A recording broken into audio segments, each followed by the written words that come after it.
Hi everybody, it's CoeliacTeenager and today's video is a Q&A and it's my first ever Q&A and I asked you on Twitter and Instagram using the hashtag Q&A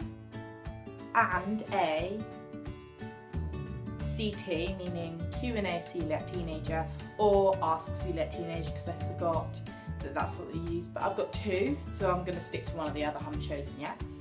Also, my cat was joining me, but obviously doesn't want to join me now. But today's video is a Q&A, as I mentioned, and I will be doing hopefully these quite a lot, so if you want to get involved, follow me on my Twitter and Instagram is in the description box, so you should go check out my Instagram and my Twitter because they're going really well at the moment and I post quite a lot and quite regularly on both of them. So let's get started on the Q&A. I want to do Q&As quite a lot, so I will give topics and you use the topics and you ask questions in that kind of category. But today I felt like I would just answer just any questions about celiac. So I got them and I wrote them on a piece of paper because I film on my phone, so obviously I had to write them all down or print them off, but yeah.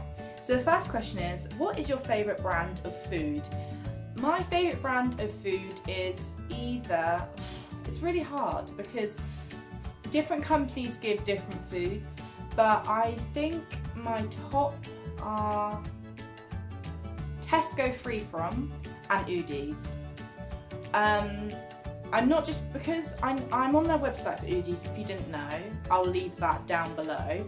Oh my gosh, it's so cool, you should go check it out. And I just love all of their products. And the Free From section for Tesco have so much stuff. If you haven't tried their dough balls, oh my gosh, literally so nice. And make your own garlic sauce, so you just crush up some garlic, butter, put it in the microwave.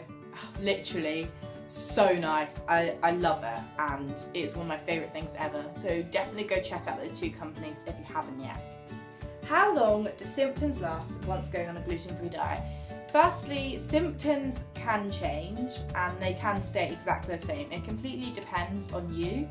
Mainly they will stay the same and you'll get ill in the same way, but you might have a symptom that you don't know about yet that comes about, but your symptoms will never go away. When you have gluten, that's what's going to happen to you. But making you feel better, which I think does take time because your body has got to get used to you having no gluten in your diet. And once it's got used to it, you'll obviously feel a lot better, and that's exactly what happened with me. It took, I don't really remember because it was 5 years ago, but it did take a bit of time for my stomach and my whole body to get used to it. But once it had done that, I honestly feel so good being on this diet, and yeah, it's made me a lot better, as you've seen in a lot of my other videos that I talk about it. Next question is, where is your favourite place to eat out? Now, my favourite restaurant is definitely Pizza Express and Ask, and maybe Prezzo as well, just because they're really good places and they have such a wide range. It is unreal. If you didn't know, I've started a new series called Where Can Coeliacs Eat Out? So if you haven't checked out the first video with me and my cousin, which it was really fun to film, of us in Pizza Express, you should definitely go and check that out. I'm going to be doing more in that series when I go to more places. So if you'd like to see more of those videos, then be sure to give this video a thumbs up or comment down below anything. Okay, so the next question is, my daughter is 10 and has celiac. She is fine with it now, but will it get harder when she goes into her teens? Now, this is quite a good question, to be honest, which I think a lot of parents want to know the answers to, because obviously I started it when I was 9, so I kind of know what it's like. To be perfectly honest, it isn't actually that bad. Because of the amount of food that you can get now in supermarkets, literally everywhere, it's not as hard as you think it's gonna be. Like parties, yes, but there's a question about that in a bit, so I'll talk about that a bit more in detail in a minute. But certain things are gonna be harder than others.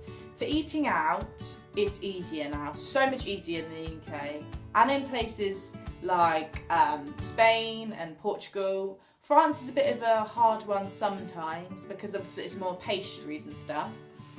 But a lot of places now are brilliant with gluten-free, so I think it's not going to be as hard as you think it is. So yeah, I really wouldn't worry because there is so much out there for us now that I really don't think it's going to be so much of a problem. Okay, next question is, which gluten-free bake would you like to see on the Great British Bake Off? It's really hard, this one, because obviously you want one that hasn't been done before, but I think a lot of them have been done. I think that I would want them to make a gluten-free Battenberg. They are so hard to make. My mum's made it once gluten-free and she found it really hard, but honestly, it was so good and it tasted amazing. And she did it. It took ages, but I want them to do that. I think Battenberg. If they can bring out gluten-free Battenberg, any place, please bring out gluten-free Battenberg. It's something I really miss. The next question is, how do you know you're celiac? Now, this is the question that I get asked quite a lot. It's hard to know because it's completely up to your symptoms. If you're getting symptoms like, there's tons of symptoms, but if you get any, if you're starting to feel really ill a lot, I would go and see the doctors. They'll send you on to a specialist and work out what you may have. So when you start to not be yourself and you start to get more ill and stuff, there's obviously something wrong with you, so you should go and see your doctor. Okay, so this is the question that I said that I was going to get onto in a minute, and it is, what do you do for gluten-free party food? This has always been a really tough one because parties is always that place where they just want to get any random food out so it's easier for everybody. But it's harder for us guys because while there is some tons of party food out there for us, I think it's always best to let the people know, whoever's party it is, let them know, the parents, what they're gonna be feeding you guys. See if you can come to any arrangements of maybe you bringing some food or them arranging some. Make sure they know about contamination and stuff like that, and then I think you're going to be alright. What I personally do is I usually bring a box, a really cute box, because then I feel like I'm happy with what I'm eating, and I put all some cute things in like the M&S cocktail sausages. They're gluten-free, and little bites and nibbles like that. And the last question is, where do you find food for school lunches, pat lunches? I don't have school dinners anymore. I could if I wanted to, but all my friends have pat lunches, so I thought I might as well, because it's just easier instead of getting in a massive queue for school. Honestly, there is so many places you can get it. Supermarkets, gluten-free sections, there's just so much for us now. Like, just go to a supermarket, ask them for the gluten-free section, and you'll find loads of food for, obviously, you'll find loads of food for lunches. Obviously, things like cheese, vegetables, fruit and stuff is all gluten-free anyway, so you can add that in, of course. But if you want more snacky things, just look in the gluten-free section. Obviously, if you can't find the gluten-free section, ask someone that works there, because they should be able to help you out. And if they don't have a gluten-free section, then if it's a big supermarket, it's quite surprising. So I hope this video was helpful for any of you who did ask these questions, or that wanted some questions answered. I will be doing a Q&A again soon because I do enjoy answering your questions. So if you want to be in my next Q&A, then definitely follow me on Twitter and Instagram, and I'll let you know when I'll be doing my next one. So yeah, please follow me on those social medias, and I will see you next week in my next video. Bye guys!